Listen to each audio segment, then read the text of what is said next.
Sifat-sifat himpunan bersama Panasto AA yang biasa dipanggil Panas. Assalamualaikum warahmatullahi wabarakatuh.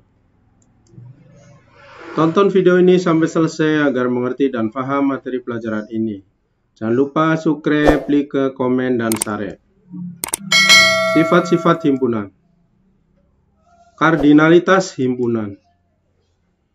Kardinalitas himpunan adalah bilangan yang menyatakan banyaknya anggota suatu himpunan. Banyaknya anggota himpunan A dinotasikan dengan NA. Seperti ini, N huruf kecil, A huruf besar ditulis di dalam kurung kurawal. Ditulis dalam kurung. Contoh, A himpunan 0, 1, 2, 3, 4. Banyaknya anggota A sama dengan 5. Ditulisnya NA sama dengan 5. A merupakan himpunan terhingga atau istilahnya adalah finite set, yaitu himpunan yang banyak anggotanya terhingga. Contoh 2. B sama dengan himpunan 1, 3, 5, 7, dan seterusnya. Ini banyaknya anggota B tak terhingga. Dinotasikan dengan NB, tandanya seperti ini, dibaca tak terhingga. B merupakan himpunan tak terhingga, istilahnya adalah infinite set, yaitu himpunan yang banyak anggotanya tak berhingga. Himpunan bagian. Himpunan bagian adalah himpunan di dalam himpunan. Atau A merupakan himpunan bagian S jika setiap anggota A merupakan anggota S. Saya ulang, A merupakan himpunan bagian S jika setiap anggota A merupakan anggota S. Jika A merupakan himpunan bagian atau subset dari himpunan S, ditulisnya seperti ini. A seperti ini, AS, dibacanya A himpunan bagian S. Ini dibaca A himpunan bagian S. Jika A merupakan himpunan bagian atau subset dari himpunan S, maka S mencakup atau superset himpunan A, ditulisnya S, kebalikan himpunan bagian. Ini dibacanya S mencakup himpunan A. Berikutnya, jika A bukan himpunan bagian S, ditulisnya A, ini bagian tapi dicoret. Ini dibacanya A bukan himpunan bagian S. A bukan himpunan bagian S. Contoh soal, gunakan simbol himpunan bagian atau bukan himpunan bagian.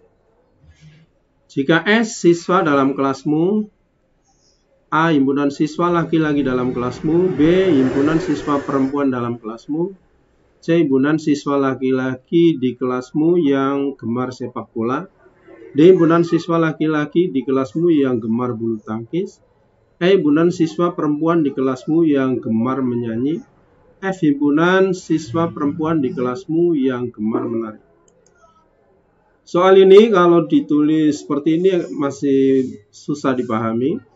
Akan lebih jelas kalau dibuat diagram Venn seperti ini. S-nya dibuat dalam persegi panjang yang sudah Panas ajarkan. Kemudian kita lihat A himpunan siswa laki-laki dalam kelasmu, berarti A bagian dari S, dibuat di sini. B himpunan siswa perempuan di kelasmu, berarti ada di dalam S, ini boleh di sini. Kemudian C, siswa laki-laki di kelasmu yang gemar sepak bola. Siswa laki-laki berarti ini di dalam A di sini. Kemudian D, siswa laki-laki di kelasmu yang gemar bulu tangkis. Ini laki-laki juga ada di dalam kurva A.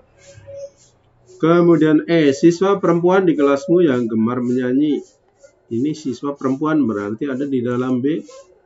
F, siswa perempuan di kelasmu yang gemar menari, ini juga ada di dalam B. Nah, dari sini kita jelas melihatnya.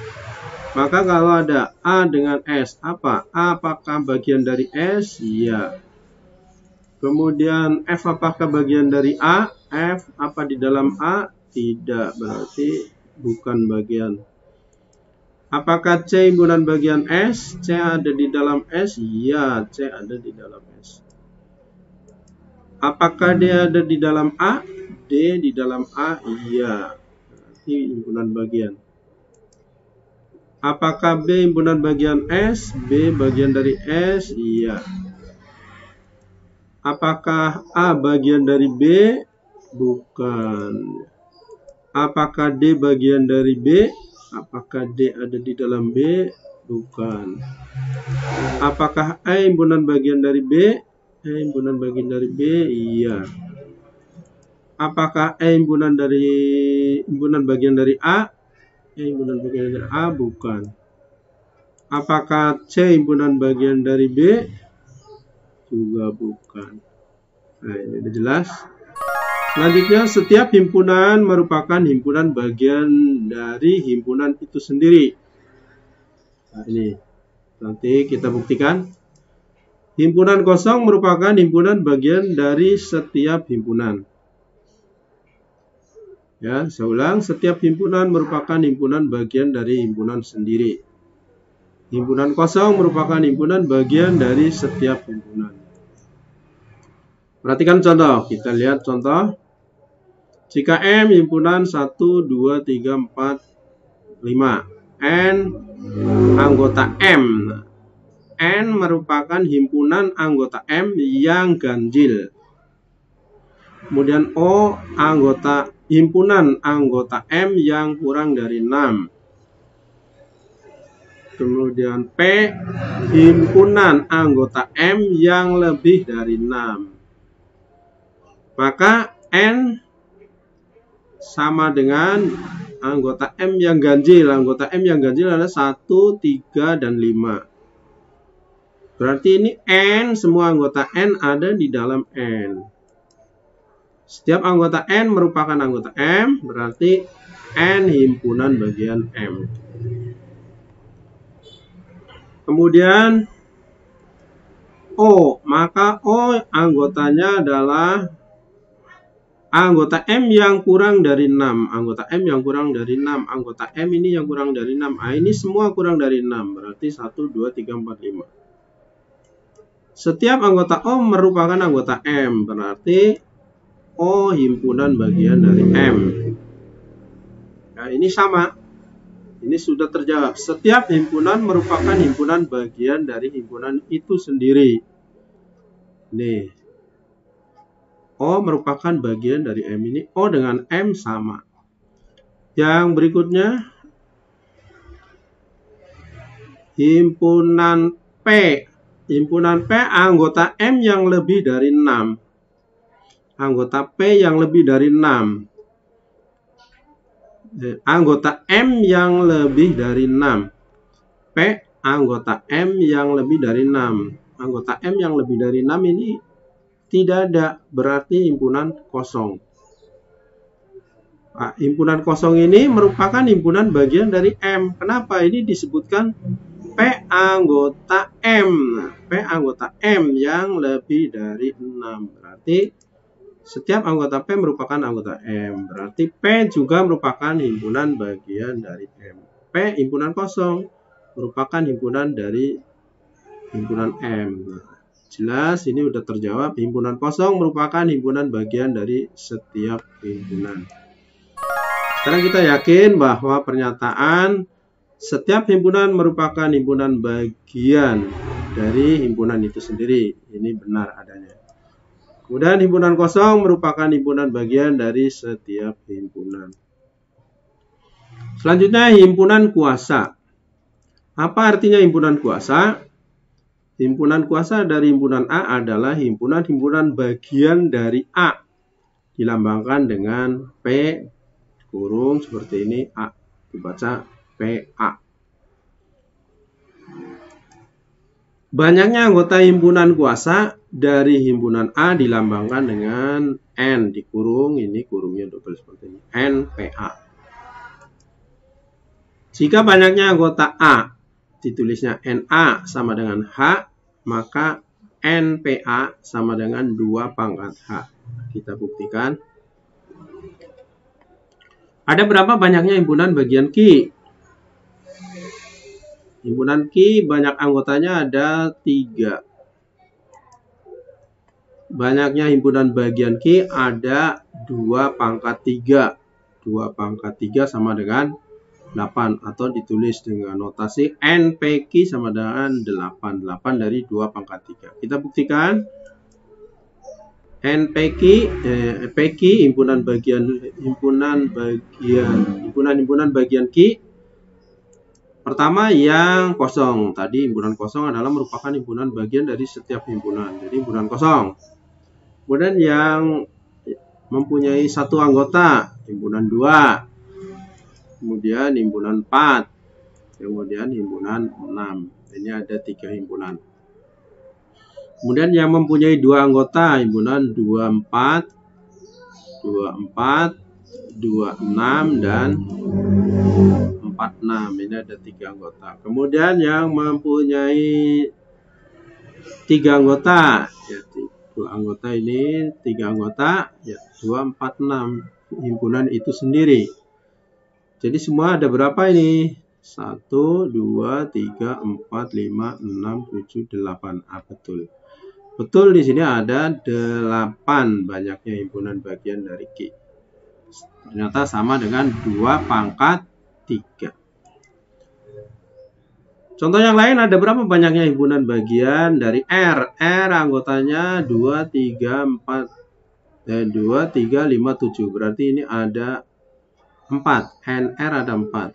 Berarti banyaknya himpunan bagian R ada 2 pangkat 4 sama dengan 16. Atau ditulis dengan notasi NPR sama dengan 16. Yang mana saja himpunan-himpunan bagian R atau PR-nya?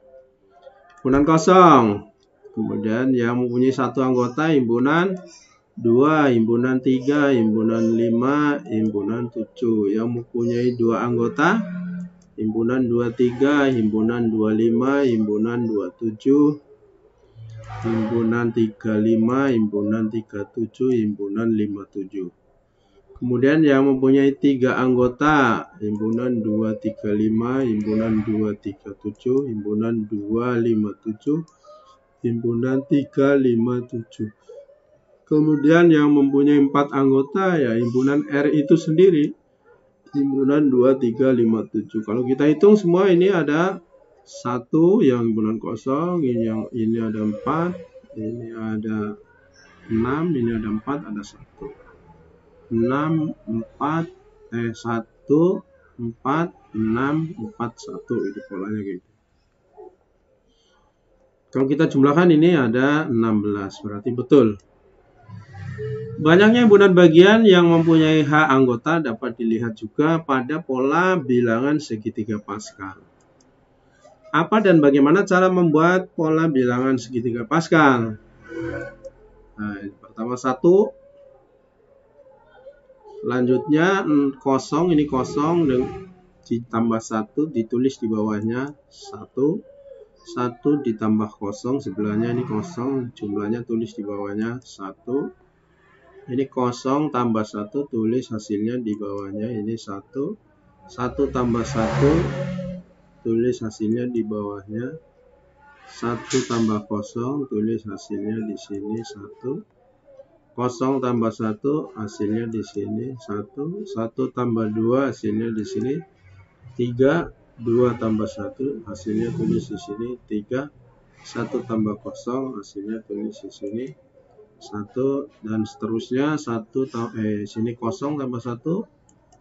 1 tambah 3, tulis di sini hasilnya 4. 3 tambah 3, hasilnya tulis ini 6. 3 tambah 1, tulis hasilnya sini 4. 1 tambah 0, tulis hasilnya sini 1, dan seterusnya. Ini kita mau sampai berapa? Ini yang disebut dengan pola segitiga, pola bilangan segitiga Pascal. Dengan ini kita bisa menentukan contoh 1, jika R sama dengan himpunan 2, 3, 5, 7, ini yang tadi NR sama dengan 4. Tadi sudah dibuktikan sama dengan 2 pangkat 4 sama dengan 16. Kita melihat dengan segitiga Pascal. Nah, ini tadi 1, ini untuk himpunan yang banyaknya anggota R 0, NR sama dengan 0. Kalau sampai sini NR sama dengan 1, sampai sini NR sama dengan 2, sampai sini NR sama dengan 3, sampai sini NR sama dengan 4. Nah, ini NR sama dengan 4, berarti yang ini kita lihat ya. Kalau kita jumlahkan 1 tambah 4 tambah 6 tambah 4 tambah 1, ini sama dengan ini 16. Ya. Kemudian di sini polanya 1 4 6 4 1. Ini 1 itu banyaknya himpunan bagian R yang tidak punya anggota, tadi yang paling atas kosong. Ada 1. Kemudian 4 ini sama dengan NPR yang mempunyai 1 anggota. Banyaknya himpunan bagian R yang mempunyai 1 anggota. Ada 4. Ada 6 banyaknya himpunan bagian R yang mempunyai 2 anggota. Ada 4 himpunan. Ini himpunan bagian R yang mempunyai 3 anggota. Ada 1 himpunan bagian R yang mempunyai 4 anggota. Jadi kalau kita jumlahkan ini ada 16. Contoh yang lain. Jika R sama dengan himpunan 2, 3, 5, 7, 11, 13, 17. Ini ada banyak anggota R, ada 7. NR sama dengan 7. NPR berarti 2 pangkat 7 sama dengan 128. Ini yang ke-7. 128 ini sama saja dengan menjumlahkan 1 tambah 7 tambah 21 tambah 35 tambah 35 tambah 21 tambah 7 tambah 1. Sama dengan ini, sama. Nah, ini 21 ini banyaknya himpunan bagian yang mempunyai 2 anggota. Sama dengan tadi. Dihitung dari sini, ini 0 anggota, 2 anggota, ini 3 anggota, 4, 5, 6, 7. 0, 1, 2, 3, 4, 5, 6, 7 anggota. Kita tulis semuanya. Kesamaan 2 himpunan. Lanjutnya, kesamaan 2 himpunan. Himpunan A dikatakan sama dengan himpunan B jika anggota-anggota A sama dengan anggota-anggota B. Ditulisnya A sama dengan B. Kemudian ada himpunan A dikatakan ekuivalen dengan himpunan B jika banyaknya anggota A sama dengan banyaknya anggota B. Ini ditulisnya A seperti ini, dibaca ekivalen A, ekivalen B. Artinya banyak anggotanya sama. Contoh, jika A sama dengan himpunan 2, 3, 5, 7, B himpunan 4 bilangan prima yang pertama. Ini 4 himpunan bilangan pertama berarti sama dengan ini. Kemudian C himpunan G, H, I, J. Kemudian D himpunan I, J, G, H. Maka A dengan B, apakah A dengan B sama? Iya, ini 4 himpunan bilangan prima yang pertama ya, 2, 3, 5, 7. Ini sama. 2 himpunan yang sama, A dan B juga banyak anggotanya sama. Berarti juga ekivalen. A ekivalen dengan B. Kemudian A dengan C, A dengan C. A dengan C tidak sama, tapi banyak anggotanya sama. Berarti ini ekivalen. B dengan C, B dengan C, B sama dengan A tadi, berarti banyak anggotanya 4. C juga banyak anggotanya 4, walaupun tidak sama, tapi banyak anggotanya sama, berarti ekivalen. Kemudian C dengan D, C dengan D ini sama, G ada, H ada, I ada, C sama, berarti ini sama. Berarti C sama dengan D. Kemudian C dengan D banyak anggotanya juga sama, maka disebut juga C ekivalen D. Kemudian A dengan D juga banyak anggotanya sama, berarti A ekivalen D. Kemudian B dengan D juga banyak anggotanya sama, banyak anggotanya yang sama, berarti juga B ekivalen D. Ya, selesai. Jika masih belum paham dengan apa yang Panas sampaikan pada video ini, baca buku paket Matematika SMP kelas 7 semester 1 halaman 132 sampai dengan 147. Masih belum paham juga bisa tanyakan ke Pak Nasto lewat Japri. Panas ingatkan lagi, jangan lupa subscribe, like, komen, dan share. Terima kasih. Wassalamualaikum warahmatullahi wabarakatuh. Kemudian nih latihan soal, kalian jawab soal-soal dari buku paket. Hanya jawabannya saja, jangan ada yang nanya lagi nulis soal apa enggak. Ini soalnya nanti dikirim di GC ya. Jawaban kalian juga ditulis di buku, kemudian difoto, dikirim ke GC, dikembalikan lagi. Terima kasih.